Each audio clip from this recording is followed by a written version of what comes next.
He don't even care about me, y'all. I go out there, he looks at me, it's like, I don't even want you. Aw, daddy on the case? Is he with him? Oh, sorry, chopped liver. I hate that feeling. I've had that. See, motherhood. What the heck? Motherhood, what the heck?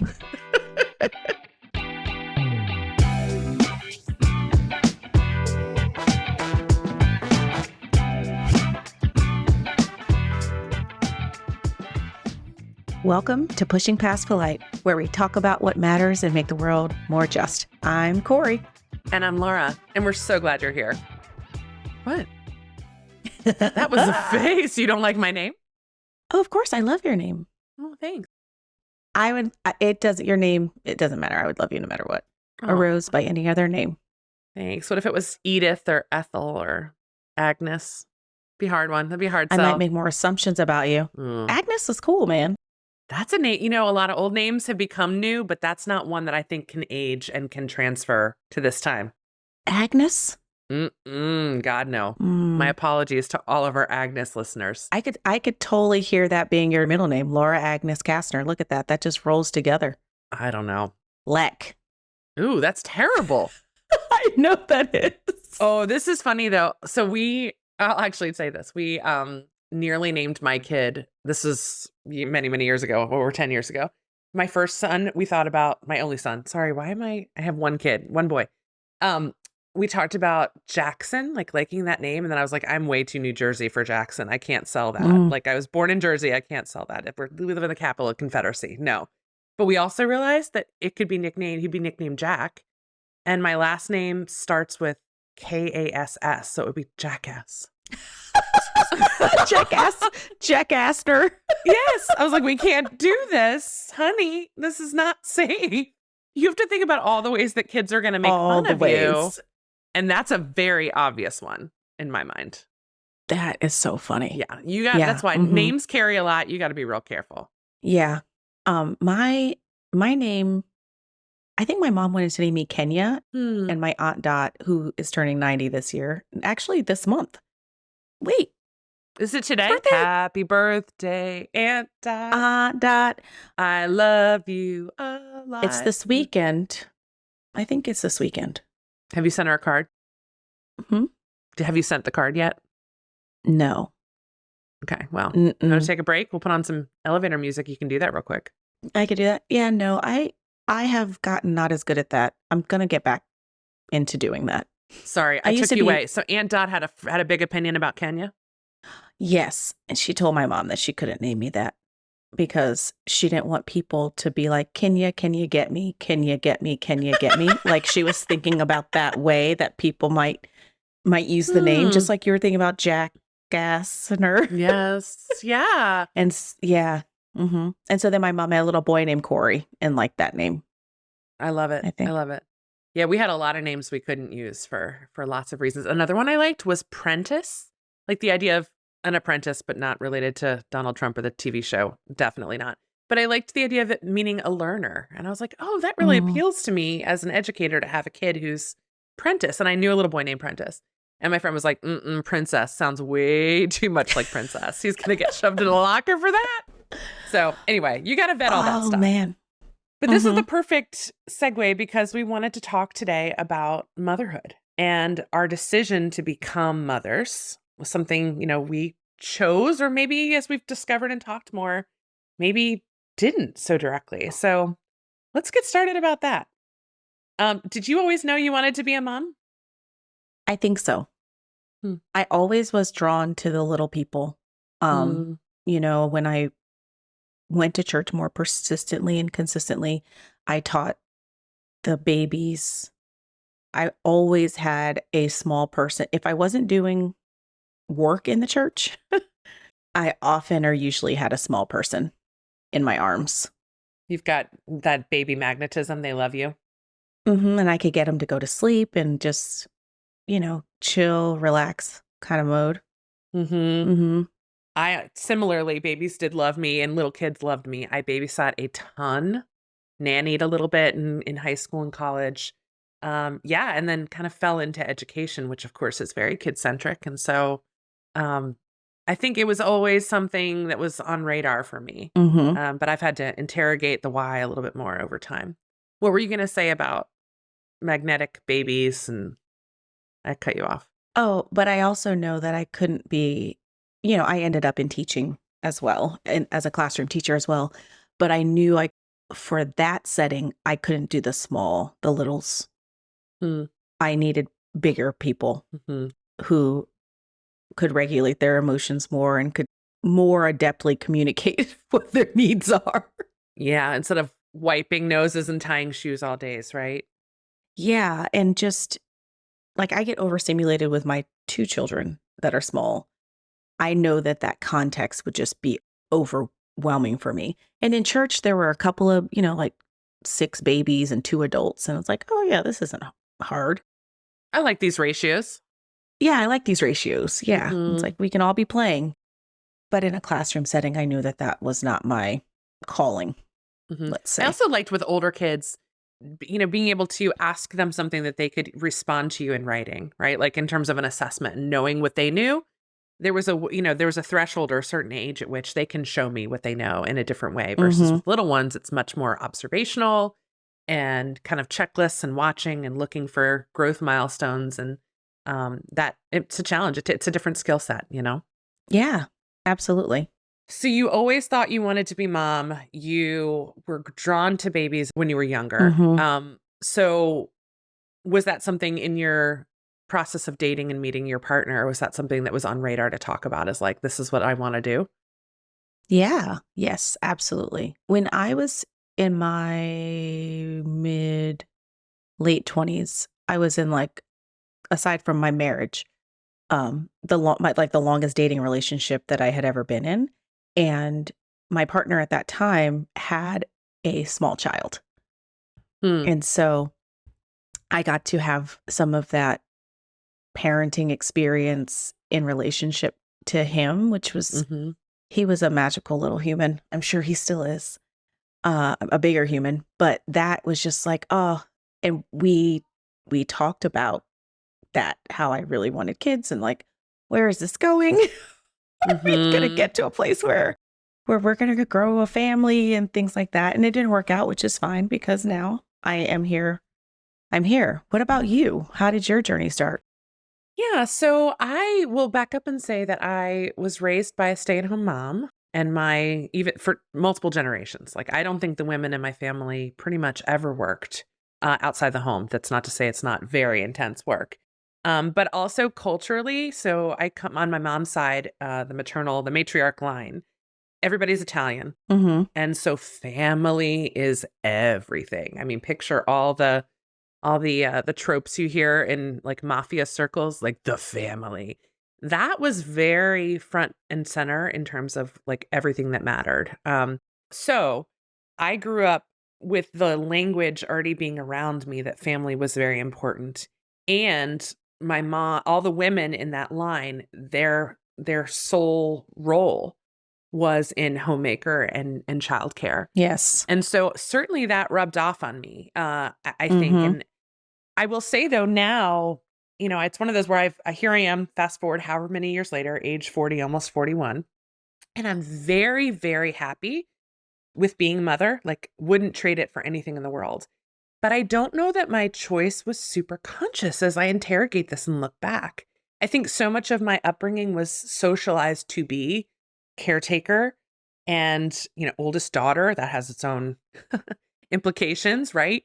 And so, this is what you do. Laura, you're going to grow up, you're going to, get married, you're going to have babies. And that message, maybe not super explicitly, but that was always a common thread. So I lived that out. And as I pause and look back, I don't know that I thought about the alternative, right? Like, I have now colleagues that are similar age, maybe even a little younger or older, and either are not partnered or do not have children. And they have really rich, fulfilling lives. And Yes. Same. like really rich, fulfilling lives where I'm like, ooh, that sounds nice. Again, my children, if you're listening, I love you. I would never do it any other way. I like in terms of knowing you and having you on this earth. However, I never evaluated that as a choice for myself. I don't think there was ever Right. space or a framework in my brain where I thought I could be a single, successful, fulfilled person, or even a married, successful, fulfilled person without children. Mm-hmm. Yeah, I don't disagree with that either. My mom was a stay-at-home mom for the majority of our childhood too. And she's the house manager, right? Yes. Let's be really honest. That's what stay-at-home parenting is. It's like a full-time Yep. 24-hour a day job. And I think that we were also similarly encouraged to seek out partnership and marriage. And, we went to a church where people were getting married who all, like within the congregation, right? Like people would start dating and get married. And so you're seeing these families grow and pop up and bloom in that context. And I also was under the perception, and this is so like 1950s, I think, where the narrative started of you go to college to find a husband. MRS degree. Mm-hmm. Mm-hmm. Yep.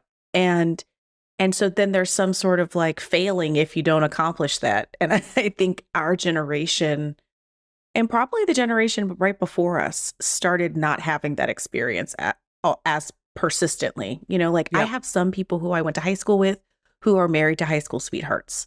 Yep.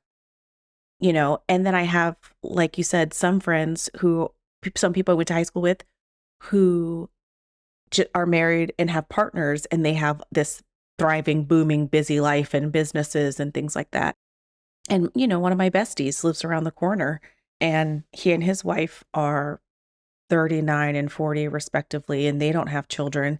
And, They're living good. they're living good. We live in a great community. And, I saw him the other day and I borrowed something from him and I was like, hey, when can I bring this back? He's like, oh, we're going to be in Maine. So let's touch base next week. Oh, can't do it then. We'll be in Aruba then. So how, Right, no, we're going exactly. to be in Europe in April. I can't. Yeah. And even just same with my female friends of mine who are unpartnered or uncoupled. And I have a mixed bag of the mothering concept. Some people are still very much longing for that reality and that experience. And some people have found comfort and solid in their current experience and are thriving and living the best version of themselves, like the Chelsea Handler version kind of thing. Yeah. Because she talks about it a lot. She did. She recently did some videos that went viral on that were really incredible. Can I go back to the MRS degree? That was something that I felt and wanted deeply. Like I thought, this is my shot. This is my dating show window. I need to find the person, lock it down. And how crazy is that? Insane. Like, we were babies. Insane. But I still, even right now in my body, feel a little bit of like, ooh, that didn't happen for me. What did that say about me that I wasn't chosen by the time I was 22? It's sick. Yeah. I had no idea who I was. No, I have changed so much. I had no idea what dating was. I had barely had a boyfriend in high school, let alone understand how to have a relationship that can be healthy and communicative enough where it culminates in a marriage at 22. Like I had no idea what I was doing in life myself. Yeah. Our brains aren't even fully developed until at least 25, right? So yeah, but they used to marry women off at 13 and 14 as soon as you demonstrated as soon as you menstruated. That was your demonstration. That was your demonstration. That was your demonstration that you're ready to be married off. And we were property. Well, it's amazing to me, given where I think our generation is really pivoted, but not everybody. Like, I think I still held those views about what should be, but then I'm living my life into an answer that's different. I think the generations after us, as is evidenced by these later years of having babies, people have pivoted more to that. But I will tell you, I felt very unchosen and very like I had failed my mission because I did not leave college with a husband at the time. Yeah, I mean, I felt like I failed my mission for a really long time because I like had a 30th birthday and I didn't have a husband. Like I didn't get married until I was 34. So I was feeling like there was something wrong with me. There was. I needed to heal and grow and Mm, investigate who I was and understand myself. I was not ready to be in a marriage. in a partnership. I was Yeah. so immature in a lot of ways that I didn't know, but I was demonstrating and communicating with my behavior and the way of my way of being. And I was so Hmm. mature in some other ways, but yeah, I got married right around when I was supposed to. And it's so interesting because one of my friends I went to graduate school with is a little bit older than me, and she got married when she was 30. And I was her event planner for the day. And we would be talking about it after, and she was like, "I feel like that's such the right age, like when you're 30 or in that early 30s, you know yourself more. And so and you've had enough experiences that you understand compromise, and you're more who you are, and who you're going Yes. to be, right? You're closer to that version of you." And so she felt like that she was a light for me Mm, around not being married at 22 because I went to grad school twice and I still wasn't married, and I was doing all this stuff, which is also very typical of Black women, right? Just mm, we just degree it on up until mm-hmm. Yeah, no, that's really interesting. I, unlike you, was married younger.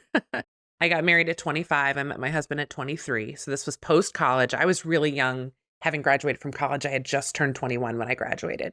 So I was Mm, 2 years out, right, when I met him. And I will say I'm incredibly lucky, given how little experience I had in dating, that it has worked out so well. But to your mhm. point of this whole getting to know yourself and figuring out who you are and working out your shit, like that could have ended really badly. I could have made a really bad quick decision because of that internal pressure to get the MRS degree, to have babies, to fulfill my purpose, because Yeah. that's how it was framed for me. Yes. And then I ended up with somebody who, when after we got married or when we were talking about getting married, said, like, "Oh, well, you don't have to change your name if you don't want to." You're like, huh, what? No, I was like, "Okay." He's That's like, awesome. "Yeah." He's like, "You have like a whole career. Mm, So you don't have to change your name." And the place that I received the pushback from that was within my own family, from my dad I and my was going to brother. ask how they felt about that.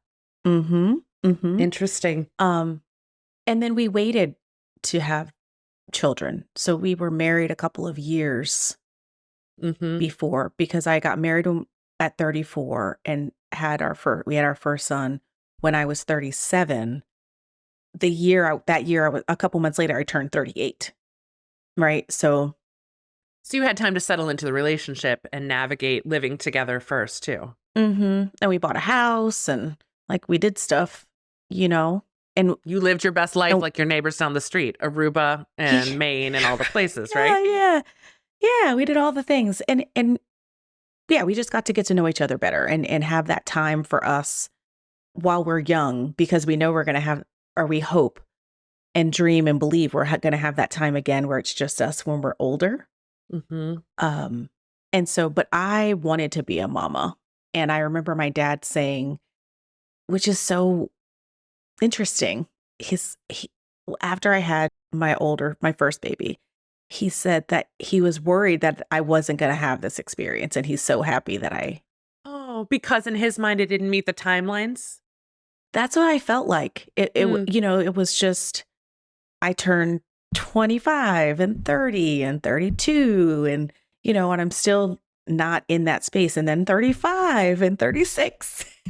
you know. yeah. Um mhm. Oh, that's so interesting. Yeah, so similarly, my husband and I were married for a while. But we did not live it up big, and I regret that. If I could turn back time, right? If I could pull a Cher song out of the air. We got married. I was 25. He's 9 years older than I am, so we got married at 25 and 34. And our first 3 years married, we lived long distance, part-time. So, I don't know if you knew this. Did you know this? You didn't look like, okay, you're shaking your head like you don't know this. I did not know this. Yeah. So we were on the track to move towards marriage. We definitely were, that was in goal in mind. And he got an offer to go back to grad school and said, I don't, with full ride, like they were going to cover him. We'll hold your job till you get back. It was a absolute win-win scenario. But he said to me, he's like, I don't want to go unless you want to go with me.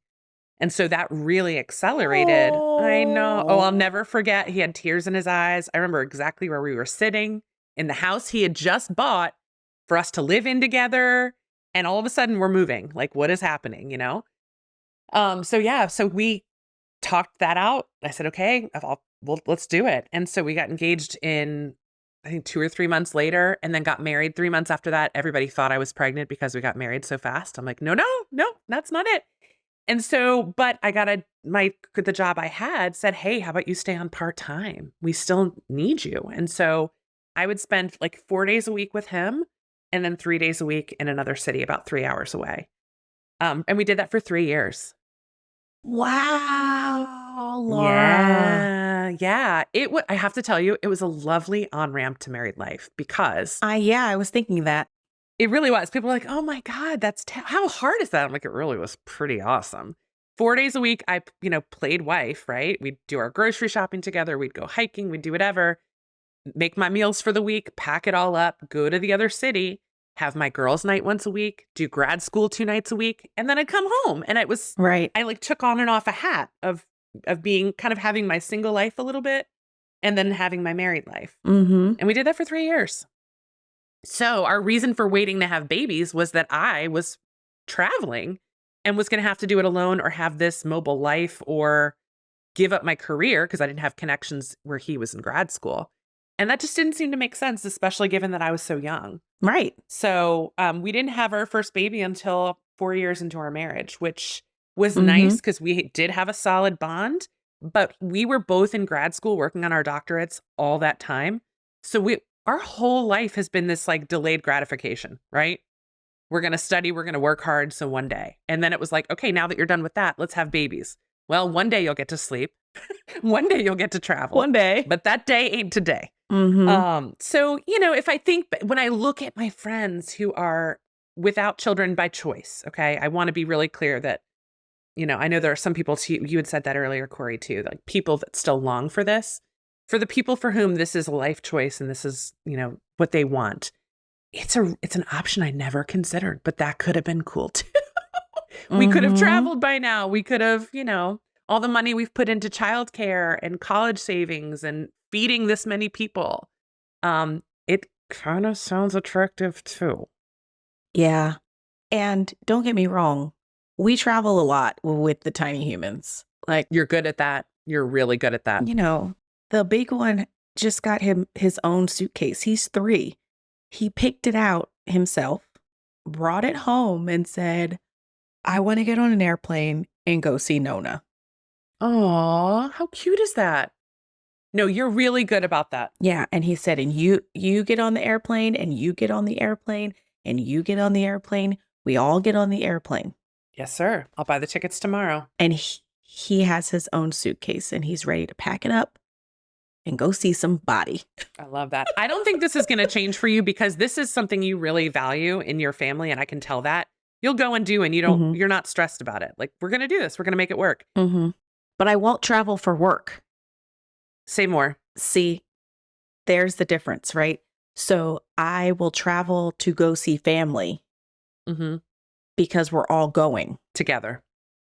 It's a shared experience. I still have a hard time breaking away to travel solo for work. Well, and at this age, with your kids being this little, that's probably a reasonable boundary, honestly. Yeah, we don't travel as much as you do, but I want to get better about that. I think part of us is still in this delayed gratification mindset of save in one day. Or, work in one day. And I'm trying to break us out of that more and more. Because these are really golden years with our kids. They love us. They want to be with us. They like each other. Let's do it. And they're all mobile. Yeah. And they can eat off a menu anywhere. And they can control their little bodies and go to the bathroom. Yes. And it's amazing. Yes. So, okay. So we talked about being raised, both of us, despite very different cultural, geographic upbringing, same time in history, right? We're same age. We both were kind of indoctrinated with the idea that you need to be partnered off and you need to have babies. And that's part of your role or your contribution. And we kind of lived our way into that. I don't know if it sounds like to me, you had a more conscious choice of saying, I'm choosing this. I want this. I feel like, and maybe that's, you correct me if I'm wrong. For me, I just did it and thought that I wanted it. And I do now. And I love it. Children, if you're listening. But I did not properly evaluate because I was so young. I got married at 25. I don't think I properly evaluated what my other choices could have been. Yes. And I think that because I wasn't as young, Yep. either when I got married or when I started having children, that I did walk into it. Like this was a conversation that we had because my husband was not really into kids. The idea of having kids. Same with mine. Right. And so that was also part of the reason I didn't want to get married, have babies right away. That was another reason I wanted us to have some time together, for us to create a bond, for us to do things as a couple, a married couple and stuff before we introduced more humans into our world. A very big variable. Stressors, all of that. A very huge variable that changes everything. It does. And I also want to acknowledge how mothering by choice or not by choice, which is the direction that many of our laws are moving toward. Yeah. People who really want to be moms and aren't coupled. And so they just choose to be moms. Yep. And the things that they have to navigate in terms of being everyone. And I think that my grandmother did that. My mom's mom, that she was married with those children. The marriage didn't work out and she was a single mom, but she wanted to protect my mom and uncle. So she took them everywhere.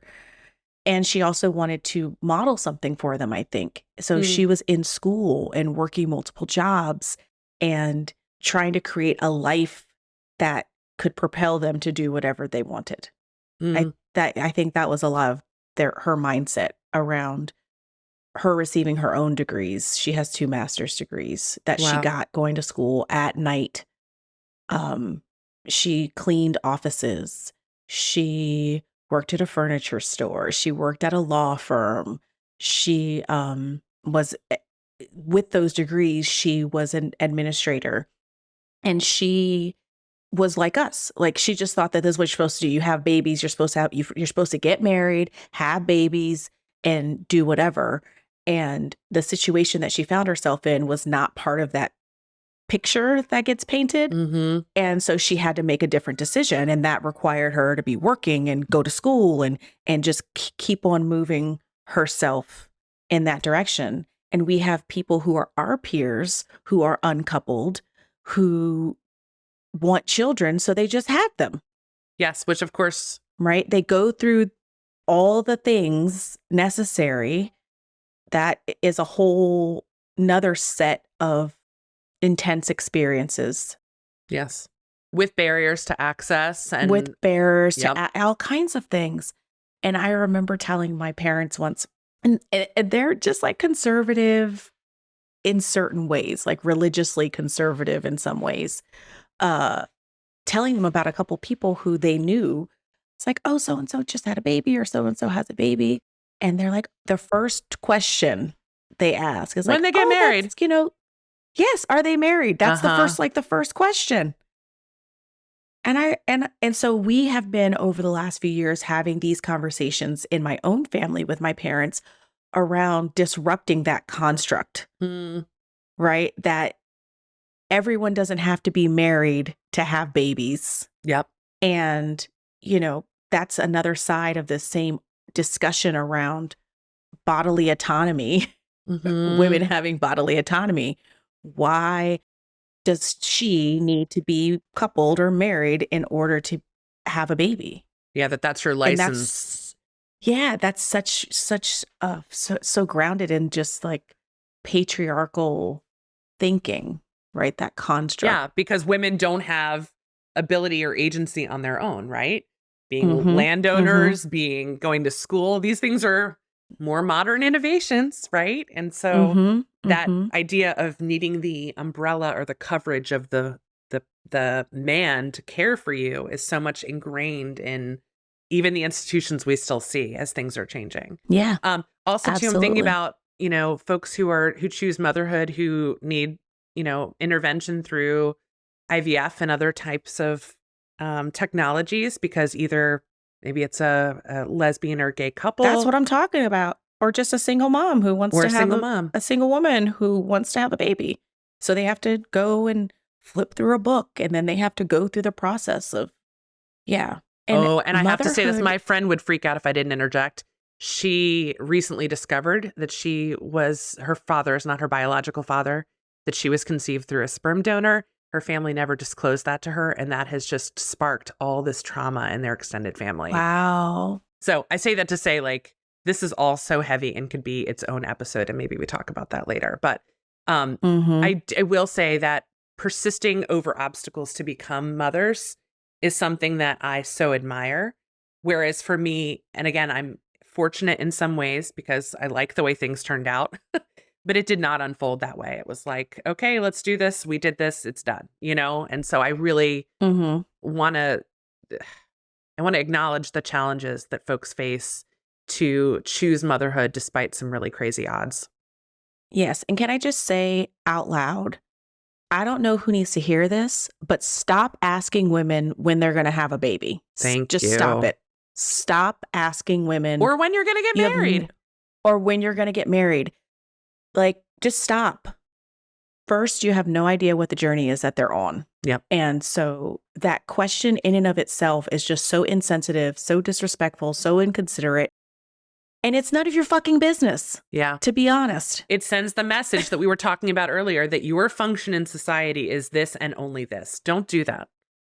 Yeah, don't do that. Don't ask a woman who's married when are you guys ever? Stop asking people who have 2 girls or 2 boys when they're going to have the other sex of the baby, the other sex. Like, this is not, do I know you? For real. For real. I'll never forget because my kids were all born really close together. I had 3 kids under 4 for a little while. And I remember, you need CPR over there? You all right? I think so. It was crazy shit, man. It was wild. Yeah. So I remember though being in a grocery store and strange men that I did not ever meet or know or had any reason to be asking me, you know how that happens, right? Like as if I didn't figure out like that this was some accident or it just was really offensive. Just don't comment on people's fertility at all. Just don't. Like at all. At all. At all. Yeah. Mm-hmm. And again, let's just continue down this road, though, of diversity of motherhood. Yes. Choosing motherhood through having to go through this process of preparing your body with or without a partner, adoption, yes, foster care, kinship care and grand families, kinship care. There's so many different ways that motherhood shows up, or just, you're the mama in the neighborhood. The mentor. They have parents. Yes. But you're still the mama, right? Yes. And in a lot of these scenarios, and almost all of them, at some point, motherhood feels lonely. And that's something that I don't know that we always talk about. Right? As you're navigating 4 under 4 in the grocery store with some man asking you questions or making comments, and you're looking around like, I know all of you people heard him just say that. And no one says anything. You're trying to manage your emotions. You're trying to manage the emotions of the kids while getting the things on your grocery list and not having them pick everything up off the shelf or accidentally put their arm out and slide. Or lose a finger at the checkout counter. Or lose a finger at the checkout counter. Yes, everybody wants to help managing the help schedule, and this was before self-checkout was a consistent and regular common thing in grocery stores, right? At some point, motherhood feels lonely. It does. It can. And, it's whether you're sitting in the room, everybody's finally freaking asleep, and you smell something and you're asking yourself, and is you that follow that me? smell. Is that me? Where is that coming from? Yes. So often there isn't space for people to be able to just say today was hard. And I think we are in a generation, you and I, and we're moving into a space where people are being much more honest about the experience. I was watching a video yesterday, and that was a woman being like, can we normalize just the house not always being in order, and the TV being on, and the laundry being in the washing machine for 2 days before we wash it again and put it in the dryer. And can we just normalize that what we see on Real Housewives is not how most houses look? And you shouldn't feel shame if the counters in the kitchen are not all completely clear and candles aren't burning. And yeah. No, if I've learned anything in motherhood, it's the way you manage is by lowering the bar and lowering it again and lowering it again on the things that don't matter. You raise the bar on things that do, which is spending time with your kids or, modeling the kind of humans you want them to be through your actions, which requires a lot of effort, keeping them alive. Right. But the other stuff is very optional, very optional. Yes. And, I think that having these transparent conversations about how challenging motherhood is so important so people can evaluate and decide if they want to do it. My mom always, which is very loving and sweet, always framed motherhood in terms of the best experience of her life. And she loved it and loved it and loved it and loved it. That's great. But I was not adequately prepared for how hard it was. And I will say, especially because I was an educator first and I had all this babysitting experience, I'm like, I got this. And I will never forget first night home, first baby from the hospital. The whole time we were in the hospital 5 days because I had a C-section.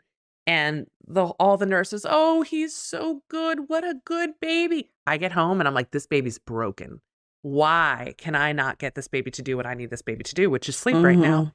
I, like an idiot, like a young idiot that I was, I called the hospital. I was like, hi, remember me? I'm so-and-so's mom, the really good baby. Left here. I just Can you left. tell me what you were doing? Exactly. Of course, they've changed shifts. They probably say that to every mom. But I was like, help. And that feeling of being underwater has really not stopped. Yeah. My capacity has grown, but it has not stopped. Yes. Yeah. But also you have shifted, but like we were just saying, the priorities. Yes. What are the things that actually matter?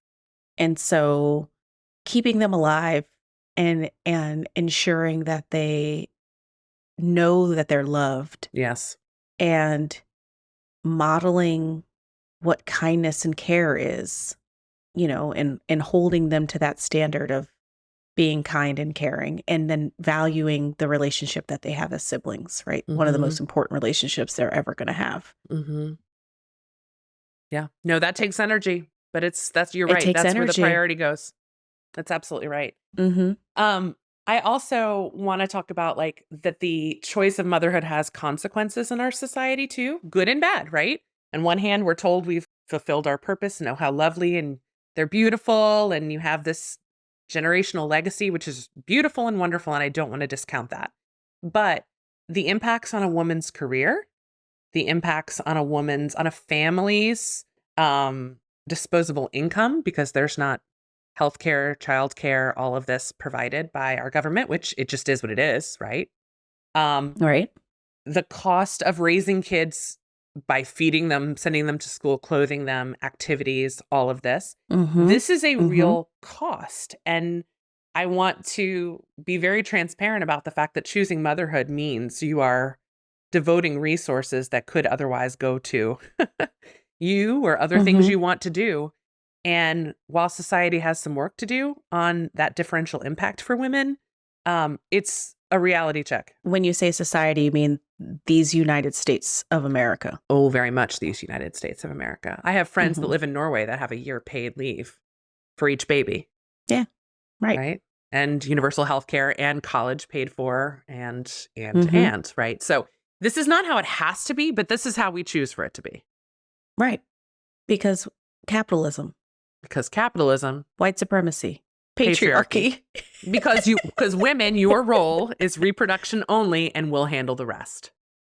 Yeah. Yeah. And so even though we live in a society where it is almost a requirement to have a 2-income household in order to live, even in that context, well, you either have a 2-person household and you live well, or you have one person who is making the bank and the other person who is the default parent who maybe works but doesn't work at the same capacity as one person, but we need them to be working because that's how we afford things.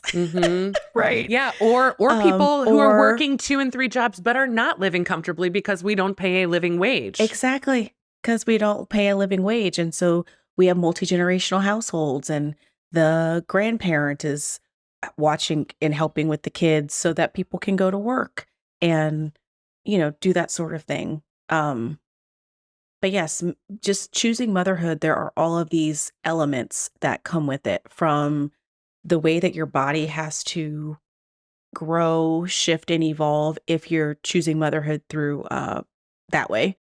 The way that you are going through hormonal shifts and changes during pregnancy, after pregnancy, the emotional toll of being the mother to a very new child, like new into the world child. So whether you birthed that child or not, there is still a significant emotional toll that comes with just parenting and understanding what the cries mean and how much is the right amount of milk or food, and all of these things. When can you when should they be doing such and such a thing? Is my baby underperforming or overperforming? Should I be scared? Are they breathing? I know we're supposed to sleep them on their back, but what happens if they roll on their stomach? Should I be? Now I'm watching them all the time because I don't even know if I'm doing this right.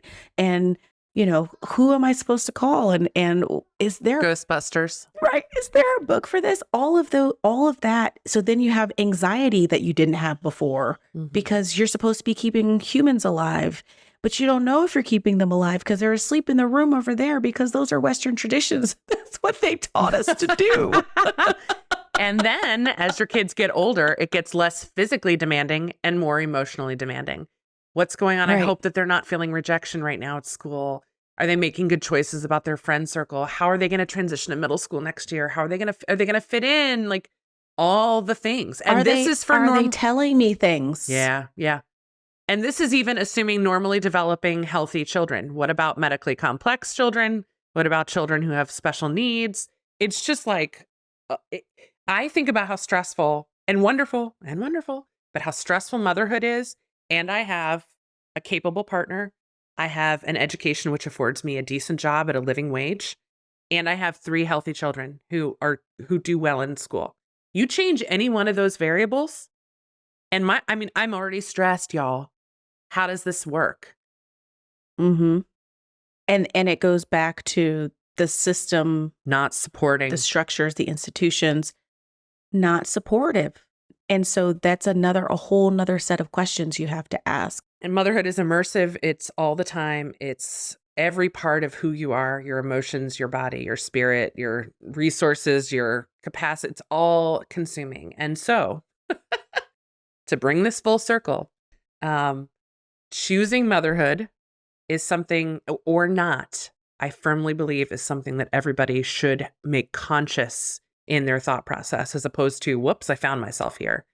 Both because of bodily autonomy, and you need to be able to have the right to choose that. But also because you want to go in eyes wide open, because it is so wonderful and hard.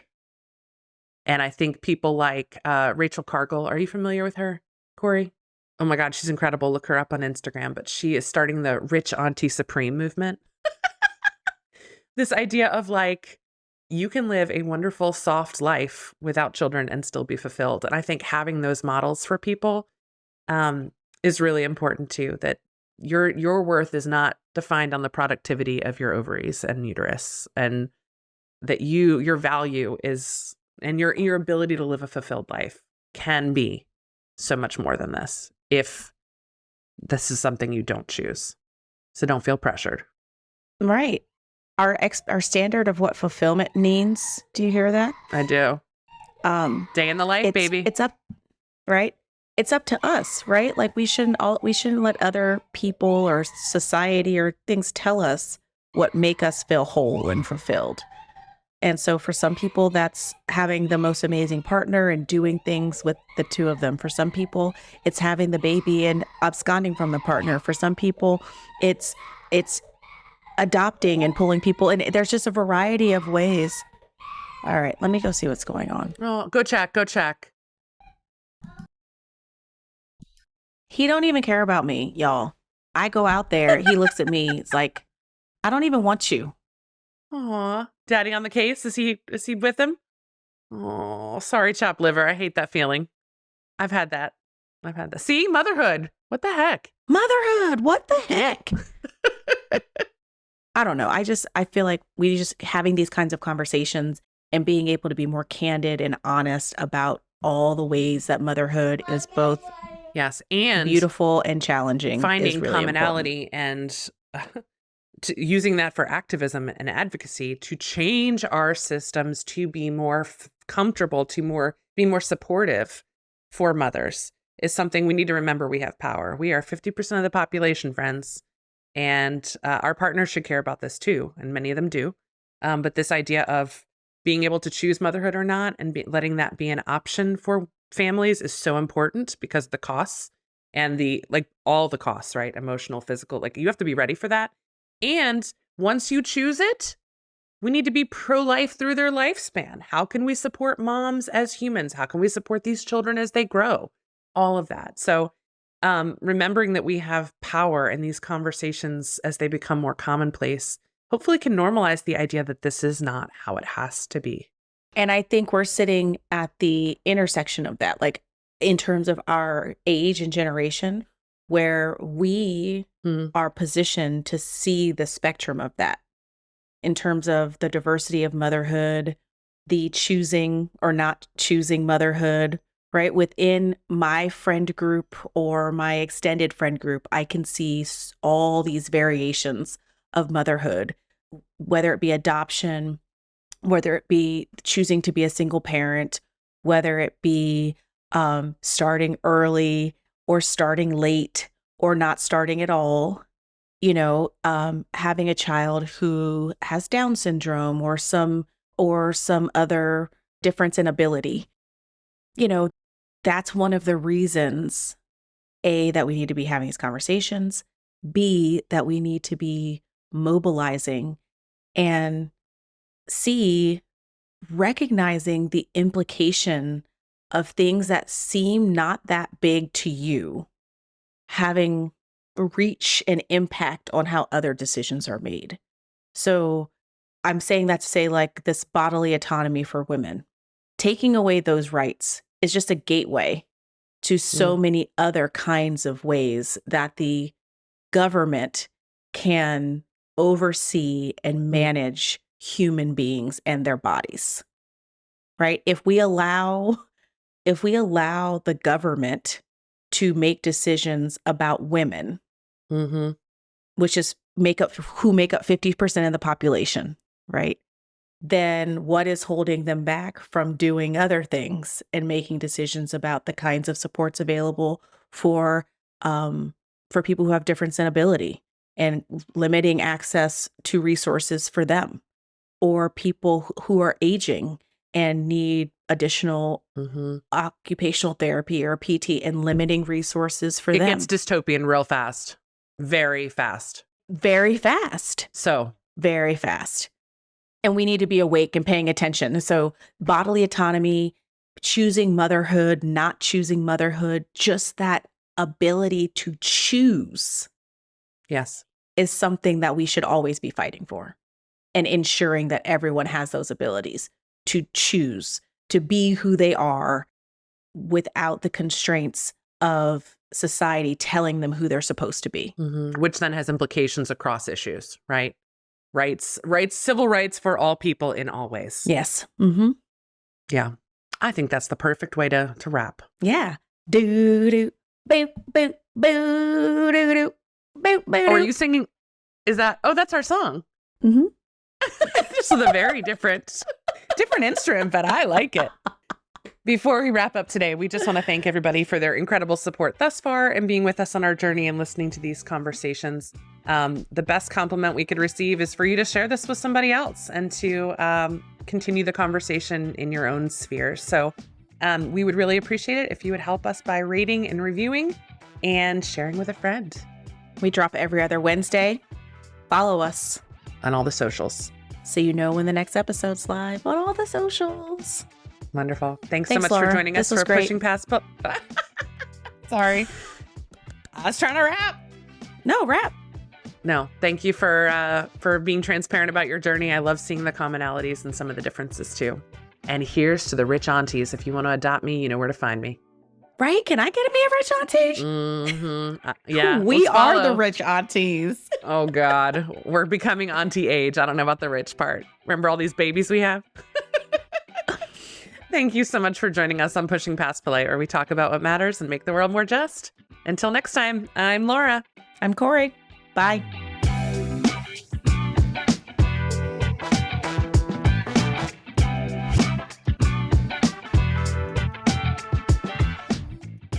Thank you so much for listening. We encourage you to go deeper in your trusted spaces or cultivate new spaces that foster meaningful connection. Please follow us on social media to keep the conversation going. We are at Pushing Past Polite on Instagram and Facebook, and Push Past Polite on Twitter. Pushing Past Polite is an independent podcast with Corey and Laura from Just Educators. Our cover art was designed by Rachel Welsh DeIga of DeIga Designs, and our audio is produced by Keith at Headset Media. Until next time, don't get stuck talking about the weather. Have conversations that matter and make your world a bit more just.